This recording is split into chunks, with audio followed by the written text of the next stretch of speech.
J'espère sincèrement que tout va bien pour vous, que vous êtes en pleine forme. Il y a quelques semaines à peine, une image a littéralement envahi les réseaux sociaux, celle d'un jeune homme arborant le maillot de la GSK. Ce jeune s'appelle Lernin, et depuis, les publications se multiplient, affirmant ou dénonçant son arrestation puis son incarcération à Tizi Ouzou, en Algérie. Son crime?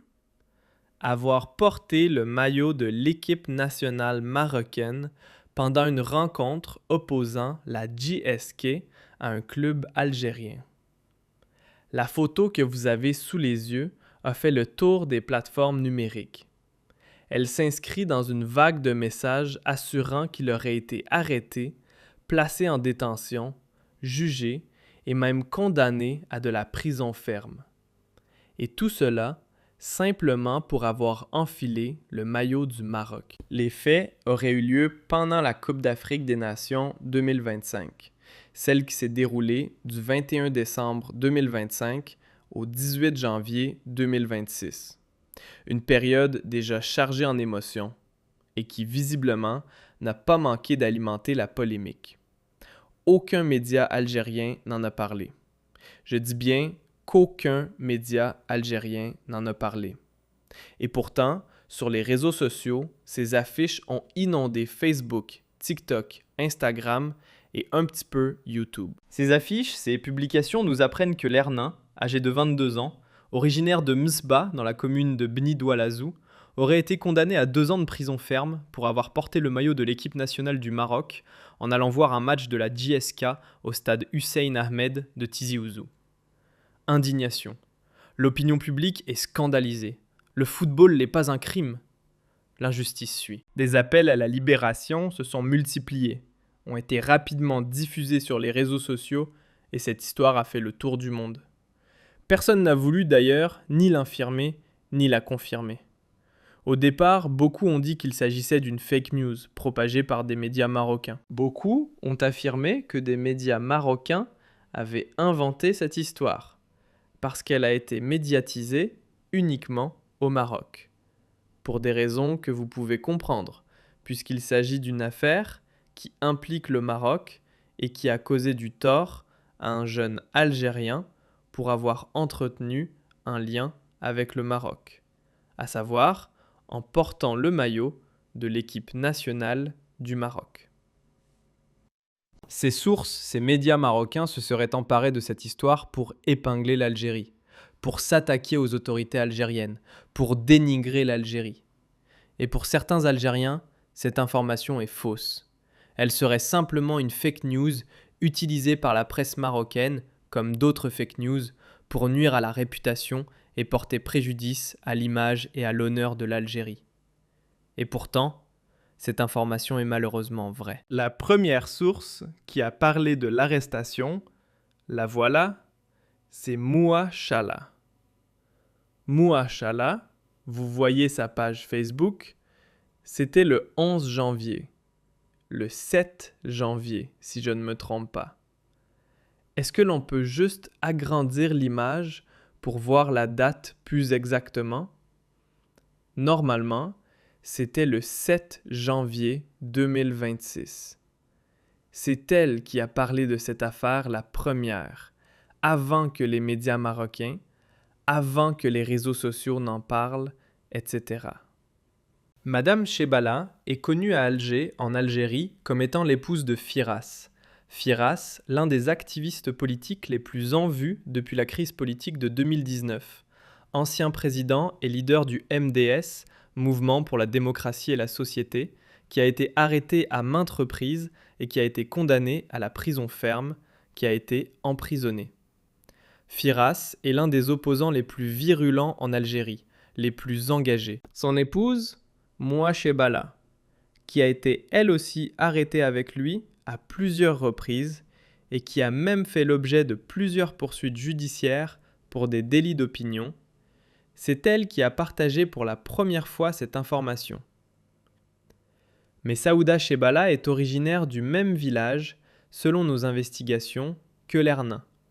Absolument du même village. Donc ce n'est pas une invention marocaine, cette information. ce n'est pas une invention marocaine. Ce n'est pas une fake news montée de toutes pièces par la presse marocaine. C'est l'épouse d'un opposant algérien qui est très connu. Moua Chebala est très connue. Elle était militante avec lui au sein du mouvement démocratique et social, le MDS, qui existe, je le rappelle, depuis 1998. Non, qui existe bien avant 1998. Firas milite au sein du MDS depuis 1998. Le MDS, je le rappelle, est suspendu et interdit par les autorités algériennes. Le MDS existe effectivement depuis 1998. Il a été créé le 1er mai 1998. Donc, c'est l'un des membres fondateurs de ce parti. Donc, c'est une source fiable. Et elle a écrit sur sa page Facebook, elle a raconté en arabe, vous le voyez bien, comment Lernin aurait été effectivement arrêté, persécuté, emprisonné. Donc, pour nous, il a été persécuté en raison d'un maillot de l'équipe nationale du Maroc. Aucun titre de la presse algérienne n'en a parlé. Maintenant, parce que la presse marocaine en a beaucoup parlé, est-ce que cela légitime le fait de dire que c'est une fake news? Est-ce que cela légitime le fait de discréditer ou de ne pas accorder d'importance à cette information? Nous avons essayé de mener l'enquête, nous, sur l'affaire Lernin. Aucune source ne veut parler. Aucune source, ni ses proches, ni les membres de sa famille, qui sont terrifiés, ne veut parler ou ne veut raconter quoi que ce soit sur ce dossier sombre. Comment un jeune homme peut-il être arrêté pour avoir simplement porté le maillot d'une équipe nationale étrangère? Alors que, comme le dit Moua Chebala sur sa page, sur son statut Facebook du 7 janvier 2026, il y a des millions de jeunes Algériens qui, lors des matchs de football, ont l'habitude, ont même la tradition, et c'est devenu une tendance, de porter les maillots des équipes nationales des pays étrangers. Combien d'Algériens portent le maillot national du Brésil, de l'Angleterre, de l'Allemagne, du Cameroun ou d'autres grands pays comme l'Argentine? Bon, le maillot français, c'est très rare. C'est très rare. Mais, en tout cas, les maillots de certaines équipes nationales, de certaines sélections nationales de football, sont très populaires en Algérie. Il y a certaines sélections qui sont très populaires. L'Argentine, le Brésil, l'Allemagne, l'Angleterre, les grandes nations du football qui sont très connues, l'Espagne. Donc, ce n'est pas un crime en soi. Lui, parce qu'il a porté le maillot national de l'équipe nationale du Maroc, il a donc été importuné, interpellé, par la suite arrêté et placé en détention. Et c'est injuste de ne pas en parler. C'est surtout injuste parce que sa famille a tout simplement très peur. Elle a très peur. Très peur. Et personne ne veut parler de cette affaire. Alors nous avons mené l'enquête. D'abord, Lernin, nous pouvons le certifier, ne fait pas partie du MAC. Il n'a aucun lien avec le mouvement pour l'autodétermination de la Kabylie, qui est un mouvement séparatiste classé comme mouvement terroriste depuis mai 2021. Aucun lien. J'ai recoupé auprès de plusieurs sources. Lernin n'a pas milité au sein du MAC. Si, au fond de lui, il a une sympathie enfouie, cachée ou dissimulée pour le MAC, cela, je ne sais pas. C'est possible, parce qu'il y a les militants du MAC. Il y a les sympathisants du MAC. En Kabylie, effectivement, y compris à Alger, vous avez certains jeunes Kabyles qui, à cause de la médiatisation massive, de la diabolisation systématique, de la persécution judiciaire et sécuritaire, et de la focalisation des médias du régime algérien sur le MAC, ont donné au MAC une tribune, ont offert au MAC une tribune. À force de trop persécuter ce mouvement et d'en faire un mouvement structuré, un mouvement terroriste, un mouvement qui serait à l'origine de toutes les menaces et de tous les maux qui déstabilisent l'Algérie, il y a ce que l'on appelle l'effet boomerang de cette campagne d'acharnement contre le MAC. Si, au fond de lui, il nourrit une sympathie enfouie, cachée ou dissimulée pour le MAC, cela, je ne le sais pas. C'est possible, parce qu'il existe des militants du MAC et des sympathisants du MAC. En Kabylie, effectivement, y compris à Alger, certains jeunes Kabyles, en raison de la médiatisation massive, de la diabolisation systématique, de la persécution judiciaire et sécuritaire, ainsi que de la focalisation des médias du régime algérien sur le MAC, ont donné au MAC une tribune, lui ont offert une tribune. À force de persécuter excessivement ce mouvement et d'en faire un mouvement structuré, un mouvement terroriste, un mouvement qui serait à l'origine de toutes les menaces et de tous les maux qui déstabilisent l'Algérie, il se produit ce que l'on appelle l'effet boomerang de cette campagne d'acharnement contre le MAC. Pourquoi a-t-il fait ce geste ? Est-ce que c'était pour dire « je suis » ? Parce qu'au début de la Coupe d'Afrique des Nations, il n'y avait pas encore ce malaise. La dernière Coupe d'Afrique des Nations, celle qui a été organisée au Maroc. Il y a eu 2 séquences. La dernière séquence, la séquence de la haine, de la désinformation, des appels à la violence, où des Algériens se réjouissaient de l'élimination du Maroc, où des Marocaines et des Marocains se réjouissaient de l'élimination de l'Algérie, où il y avait des combats sur les réseaux sociaux, des joutes verbales, littéraires et philosophiques, des insultes, des calomnies, des échanges virulents. Cela, c'était la séquence après les quarts de finale. Mais avant, lors de la phase des groupes, il y avait une séquence de détente, une séquence de réconciliation, une séquence d'amitié, de fraternité entre les Algériens et les Marocains.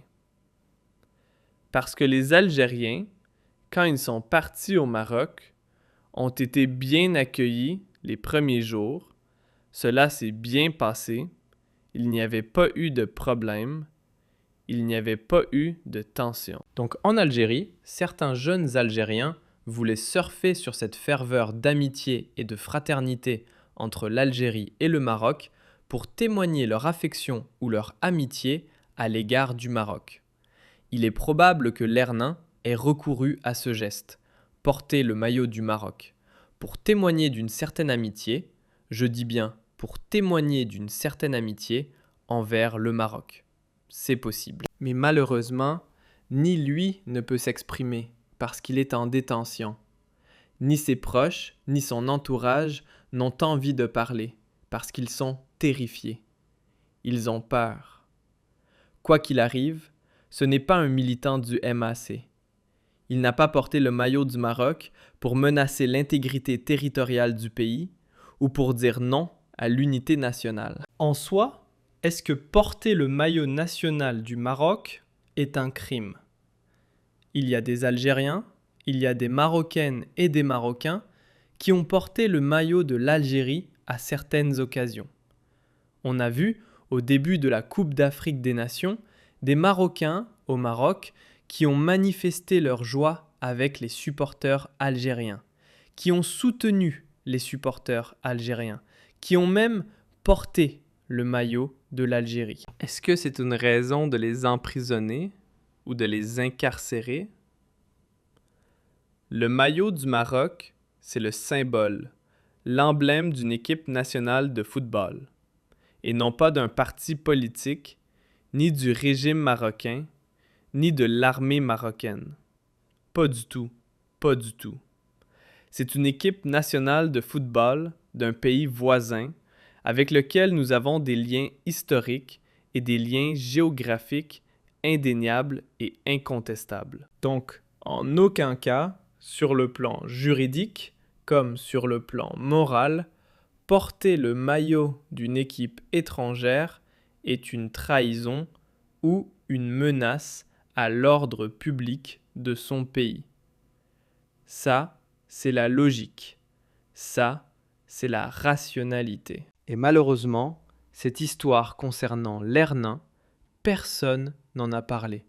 Parce que quand elle a éclaté, il y a eu la deuxième séquence malheureuse de la Coupe d'Afrique des Nations, où, juste après les quarts de finale, avec l'élimination de l'Algérie face au Nigeria, et, par la suite, la fameuse finale catastrophique entre le Maroc et le Sénégal, les théories complotistes, les propagandes de la désinformation ont vraiment mis en place ou ont créé un climat de haine et de tension entre les deux pays. Rappelez-vous, il y a un influenceur algérien qui a été arrêté et emprisonné. On en a parlé. Il a même pris 3 mois de prison ferme au Maroc, juste pour une blague lors du match Algérie-Congo-Kinshasa pour les 8e de finale, où il a fait croire à ses abonnés qu'il avait uriné sur lui. On lui a consacré 2 émissions. Il a été, dans un premier temps, arrêté, ensuite relâché, pas placé sous contrôle judiciaire, puis convoqué, jugé et condamné à la prison ferme pendant 3 mois. C'était au début du mois de janvier 2026. On en a parlé, vous avez les captures d'écran de nos émissions. Par la suite, il y a eu d'autres supporters algériens et d'autres supporters étrangers qui ont été arrêtés au Maroc. Nous avons des articles de presse. La presse marocaine en a parlé. Lors de la fameuse finale contre le Sénégal, vous avez 18 supporters sénégalais qui ont été condamnés à la prison ferme pour avoir violenté les stadiers marocains. Lorsque le match s'est interrompu, dans les toutes dernières minutes du temps réglementaire, un supporter franco-algérien a été lui aussi arrêté et condamné. Il y a eu également pas mal de supporters algériens lors du match contre le Nigeria. Un supporter algérien notamment. Là, vous avez un article du média français Equinox qui a résumé la chronologie des événements. Il a expliqué, il a annoncé, il a donné les dates et les précisions sur les arrestations, les incarcérations et les jugements de plusieurs supporters étrangers, dont des Algériens, au Maroc. Donc il y avait une séquence très tendue entre les deux pays. Une séquence vraiment de tension, un pic de tension terrible. Pourquoi ? Parce que le football, vous le savez très bien, est le sport le plus politisé au monde, le sport le plus populaire. C'est un outil de soft power. Et malheureusement, La bonne ambiance qui a régné au début de la Coupe d'Afrique des Nations s'est vite dissipée à cause de la rivalité algéro-marocaine, qui a pris une dimension dramatique étant donné que l'Algérie aurait pu affronter le Maroc en demi-finale avant la finale entre le Maroc et le Sénégal. Comme l'Algérie a été éliminée brutalement par le Nigeria et que l'on avait accusé l'arbitrage d'être l'élément central de cette élimination, ce qui est d'ailleurs complètement faux parce que le Nigeria a extrêmement bien joué contre l'équipe nationale d'Algérie. Ils ont même dominé outrageusement ce match. Mais le complotisme, la désinformation, la propagation des fake news, la politisation du football, puis la prédominance de plusieurs lobbies politiques au Maroc et en Algérie qui sont virulents, qui ont tout intérêt à ce que les relations entre les deux pays voisins, les deux plus grands pays du Maghreb, deviennent venimeuses, à ce que l'hostilité s'aggrave, ont surfé sur cette rivalité algéro-marocaine pendant la Coupe d'Afrique des Nations pour semer la zizanie, pour attiser le feu de la division. Et c'est pour cette raison que l'affaire Lernin est passée totalement inaperçue, puisqu'il y avait des supporters algériens qui étaient emprisonnés au Maroc et qui ont été inquiétés au Maroc. On s'est dit, tant pis pour ce supporter de Tizi Ouzou, de la GSK, qui a voulu se solidariser avec ce pays ennemi, avec ce pays diabolique. Mais malheureusement, cette affaire est une atteinte aux droits de l'homme. C'est un cas d'injustice. Lerni n'est pas un agent marocain, n'est pas un militant du MAC, n'est pas un terroriste. C'est juste un jeune qui a voulu, j'en suis sûr, profiter de la ferveur positive qui a caractérisé le début de la Coupe d'Afrique des Nations et qui a simplement voulu témoigner son amitié et son affection à ce pays voisin, dans un message de réconciliation et de bon voisinage. Parce que les jeunes Algériens sont très nombreux à en avoir marre des conflits, à en avoir ras-le-bol des problèmes, des tensions géopolitiques qui empêchent leur pays de s'ouvrir sur le reste du monde, de se développer, de se démocratiser. Lernin ne mérite pas d'être en prison. Je vous prie de parler de lui. Je vous prie de demander aux autorités algériennes d'organiser rapidement un procès en appel pour le relâcher, pour le remettre en liberté. Porteur, le maillot d'une équipe étrangère ne vaut pas une peine de prison. On est en train de briser la vie d'un jeune qui a uniquement 22 ans et qui avait toute la vie devant lui.